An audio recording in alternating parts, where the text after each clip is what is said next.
Personnes qui ont la légitimité juridique, ce sont des personnes qui ont cette légitimité divine. Alors, nous, étant que partisans, étant que partis politiques, nous avons aussi droit à les soutenir. Et puis, il ne faudrait pas se masquer la face. On ne fait pas la politique pour être au banc, on ne fait pas la politique parce qu'on veut faire. Nous faisons la politique parce que nous voulons être à la gestion de la chose publique.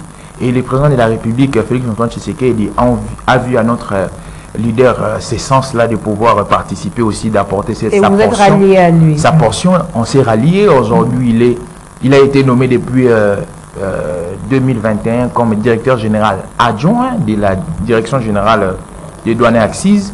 Et les récentes ordonnances qui ont été...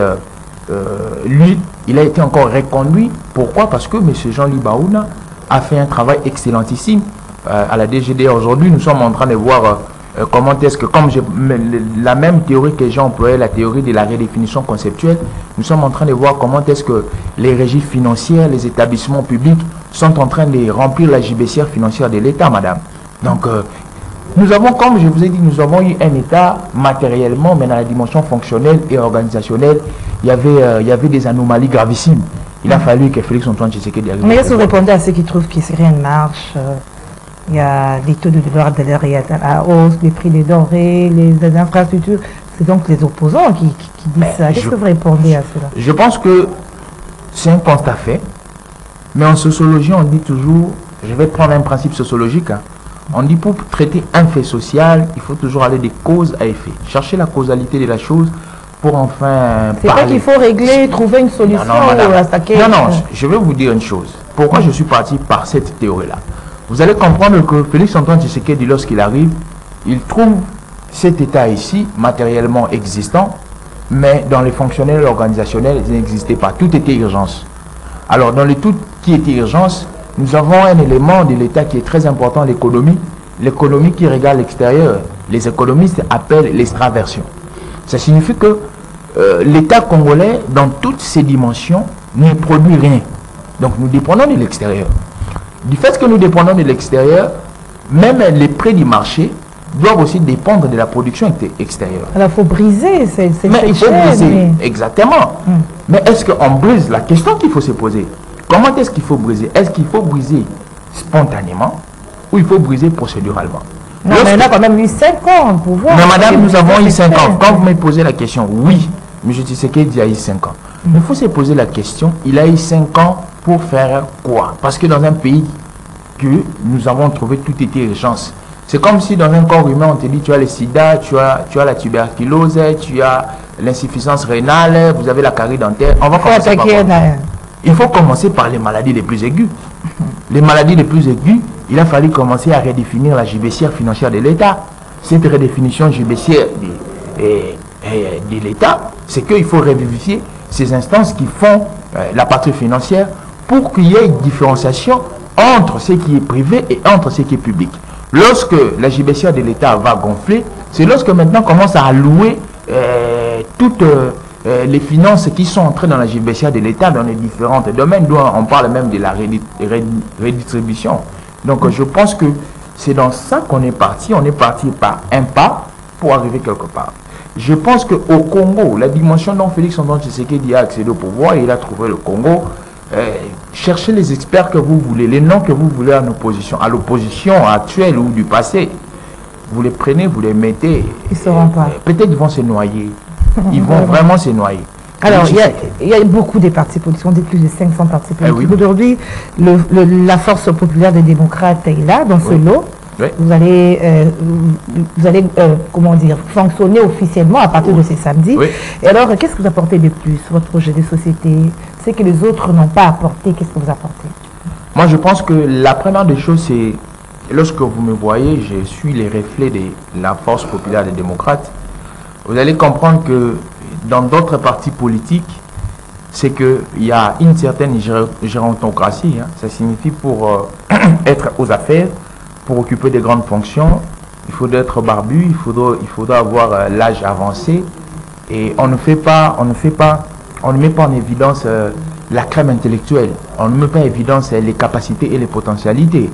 Mais au FPD, lorsque vous venez, on ne tient pas compte de ce que vous êtes, on ne tient pas compte de votre âge, mais on tient compte de la crème intellectuelle et de ce que vous pourriez donner. Ça, c'est la plus grande différenciation. Parce que dans notre parti politique, quand vous allez, il y a même des indicateurs ethno-tribaux qui comptent. Hein.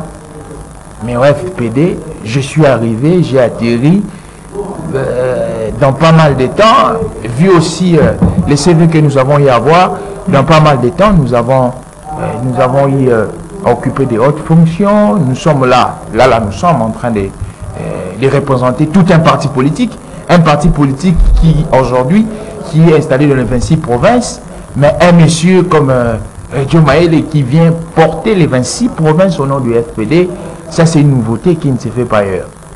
Ça c'est une nouveauté, c'est novice madame. Donc il a apporté quelque chose de nouveau par rapport à la population. Qu'est-ce que la population par rapport à la population, avec cette multiplicité de partis politiques? Par rapport à la multiplicité des partis politiques, alors je pense que ça ne revient pas au FPD de réfléchir sur la multiplicité des partis politiques. Chacun fait sa part. Je pense que aujourd'hui, c'est une réflexion qui doit être générale. Vous saviez, lorsqu'on parle des partis politiques aujourd'hui, ça moi je pense que c'est un terrain très glissant. Nous avons ce qu'on appelle les législateurs.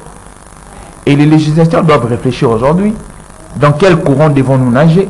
Si on a un parlementaire qui doit initier, il dit que bon, je pense que dans cette diversité qui est politique, il faudrait que nous naviguons sur 3 courants. Je vais rédiger une loi qui va permettre, au lieu que nous ayons autant de partis, que nous ayons seulement des plateformes qui seront sur 3 courants ou 2 courants. Ça dépend, madame. Ça ne dépend pas du FPD. Le FPD, lui, il arrive comme d'autres partis politiques. Nos ambitions, c'est siéger dans les conseils des grands. Et nous venons pour aussi servir notre nation en apportant cette crème intellectuelle. Parce que à la FPD, on a des jeunes, mais des jeunes qui ont mûri dans l'intellectualisme, les jeunes qui ont la connaissance du terrain. Donc c'est ça que nous apportons. La question sur la multiplicité ou la prolifération ne relève pas de nous. Parce que certaines personnes vont dire que ça relève de l'État. Mais l'État, c'est qui? Même ceux qui sont de l'opposition aujourd'hui peuvent se réveiller pour voir que c'est une opposition qui, moi j'ai toujours dit, c'est une opposition qui est désorientée, pour comprendre qu'ils peuvent aujourd'hui dire, bon, nous sommes de l'opposition, réfléchissons en République, bon, rédigeons une loi qui va faire qu'on regroupe les différents partis politiques. Mais ils sont minoritaires au Parlement, parce que quand vous parlez de la loi, c'est au niveau du Parlement. L'effet d'être minoritaire nous interdit de réfléchir, madame. Mais la loi ne passera pas, donc, non, parce que vous parlez d'une loi. Ça, c'est être pessimiste. Vous savez, il ne faudrait pas inclure dans la loi ce qui n'est pas. Un parlementaire, quelle que soit sa casquette, il doit d'abord faire son travail. Son travail, le passage pour l'adoption. Oui, je sais qu'une loi a un processus législatif. Mais vous savez, même si les lois ne passent pas aujourd'hui, lorsque vous allez dans une campagne électorale, il faudrait, surtout ceux qui ont été aux affaires comme législateurs, il faudra avoir la capacité, la lucidité de dire aux gens, voilà, peut-être j'étais de l'opposition, voilà les différentes lois à caractère social, politique, économique que j'ai eu à proposer, mais qui ne sont pas passées. C'est comme ça qu'on fait la campagne électorale. Et nous aussi, les FPD, nous venons avec une nouveauté, c'est que cette nouveauté qui fait qu'on puisse redéfinir les choses dans leur dimension originelle. Ça signifie quoi? On doit postuler, entre guillemets, pour la députation, on doit amener un langage législateur. C'est pas qu'on doit postuler tant que député. Tu vas dire à ceux qui sont à Kanlouka, à ceux qui sont à Kisenso, que je vais construire pour vous des routes, je vais mettre l'électricité, je vais amener les pannes. Ça, c'est pas le caractère originel d'un parlementaire. Un parlementaire doit avoir la lucidité de dire que voilà, voici mon projet législatif, c'est qu'ici il y a pénurie d'eau, il y a pénurie d'électricité, il y a pénurie de routes. Voilà, si j'arrive là-bas, voilà les projets, les propositions de loi à caractère social, à caractère économique que je vais proposer pour vous. C'est comme ça qu'on agit. Donc nous aussi on amène cette touche avec cette touche qui a commencé avec Félix Antoine Tshisekedi, la touche redéfinitionnelle. Nous aussi on a essayé d'emprunter pour pour l'amener en fait. Voilà, l'objectif d'un parti politique, c'est la conquête du pouvoir. Exactement, La conquérir, et la le gérer conserver. le gérer le plus longtemps possible. Le conserver, le conquérir, le conserver. Alors, les élections, ça pointe au l'urgence, c'est déjà le 20 décembre 2023. Le processus, la façon dont les choses se font, quelle est votre lecture? Je pense que vous avez parlé d'un mot, processus. Quand on parle du processus, on voit ce qui est séquentiel. Ce qui se distingue par des phases. Nous sommes en plein processus électoral, madame.